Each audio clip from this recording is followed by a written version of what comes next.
I'm married and 33 years old. My husband David and I have been married for 10 years, and we have a first-grade daughter named Betty. We're a family of 3. I've loved drawing since I was a kid, and now I work in the arts. I'm also pregnant with our second child, and each day gets harder as my belly grows. Even though David is very busy, he tries to come home early and helps with chores and taking care of our daughter. Life was good until something recently started bothering me. We live on the first floor of a high-rise apartment building. The other day, while coming back from shopping, I saw a woman moving into our building. It turned out to be Emma, a classmate from middle school. I hadn't seen her since then. When she saw me, she was surprised and asked if I lived there too. I said yes, and she told me she was moving in. Emma's face changed when she realized I was living in the same building as her. She was shocked that a high school dropout like me lived in the first-floor apartment. She seemed to take pleasure in the fact that I was on the first floor, while she was on the 35th floor. She bragged about how her apartment had great views and how she was starting her own business, using the apartment as both her home and office. She asked me about my job, and I told her I worked in art. Emma was dismissive and acted like drawing wasn't a real job. I felt hurt, so I told her that I had turned something I love into a career. Emma didn't seem impressed and suggested that I must be making very little money, like $900 a month. Just then, David and our daughter Betty came by. Emma looked them over and said something rude about David's work clothes and our income. I felt insulted and finally snapped at her, but she just kept being disrespectful and condescending. Finally, I'd had enough of Emma's rudeness. I told her she needed to apologize for what she said about my husband. Emma just laughed and asked why she should apologize. Then she noticed my pregnancy and commented that it must be tough financially with another child on the way. She questioned if we could even afford to live in our apartment. I didn't want to hear any more of Emma's nasty comments, so I grabbed David and Betty and went home. Emma called after us, inviting us to visit her on the 35th floor for a better view, but I ignored her. I couldn't stop feeling angry at Emma all day. That night, after Betty went to sleep, David asked what happened. I told him how Emma had made fun of me for dropping out of school and belittled my work. David was furious. He knew about my past and had chosen to marry me knowing who I am. We decided to avoid Emma for a while. Fortunately, we didn't run into Emma for a month, which allowed us to live peacefully. Then, one day we received an invitation to a school reunion. I was excited to catch up with my old friends, even though I was a bit worried about running into Emma again. But since I wanted to see my friends, I decided to go. The reunion was held in a hotel ballroom. As soon as I arrived, I reconnected with friends I hadn't seen in years. We had a great time catching up, talking about our families and careers. But then, out of nowhere, we heard Emma's voice behind us, saying something rude about being around poor people. As expected, she was still the same. Emma showed up at the reunion too, but we didn't notice her at first because we were focused on talking with our close friends. Emma was wearing heavy makeup and a flashy dress that seemed out of place. She had always been self-centered and made awkward comments back in middle school, so we weren't surprised to see she hadn't changed. We rolled our eyes when she arrived. One of my friends finally spoke up and asked Emma who she was calling poor. Emma replied, "Who else but Mary? She's a dropout, so she must be poor and lives on the first floor. I live on the 35th floor, so it's like a master-servant relationship." Emma laughed after saying this, and some friends were upset and confronted her, but she didn't seem sorry at all.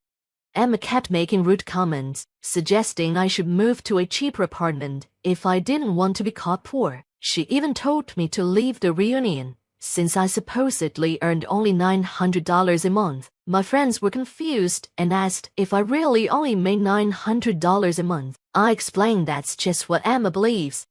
Emma then interrupted and said I was only working a part-time job because of being a dropout. While she was a CEO, a male classmate spoke up and said, "Emma, don't you know Mary is a well-known artist?" Emma looked puzzled and asked, "An artist? Who cares?" I decided to clear things up with Emma. not wanting her arrogance to ruin the reunion. I told her that I had studied art in France right after middle school and didn't complete a formal program. So yes, I dropped out. Emma scoffed and said, "Studying art is just a hobby, not a real job. You're still a dropout who ran away from studying."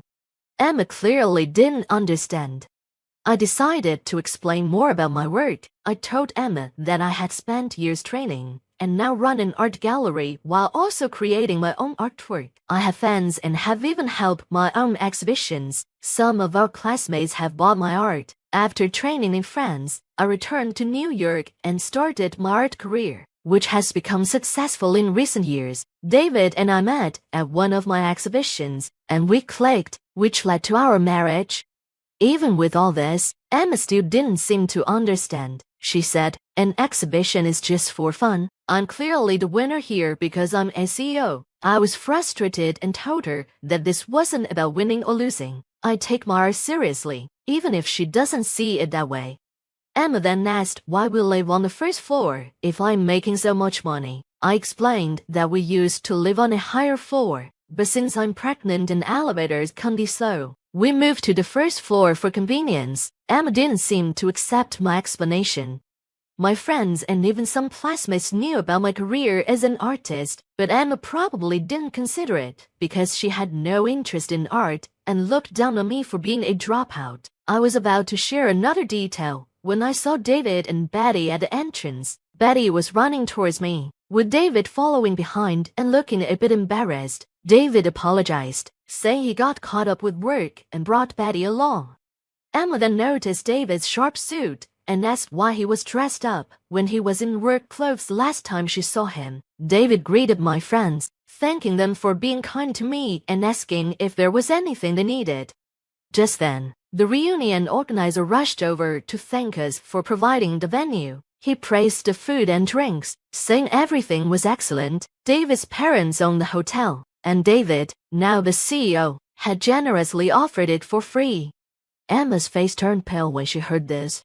I dropped out of middle school and only have a high school diploma, which seems a bit unusual. There's a reason for it, but we live in different worlds.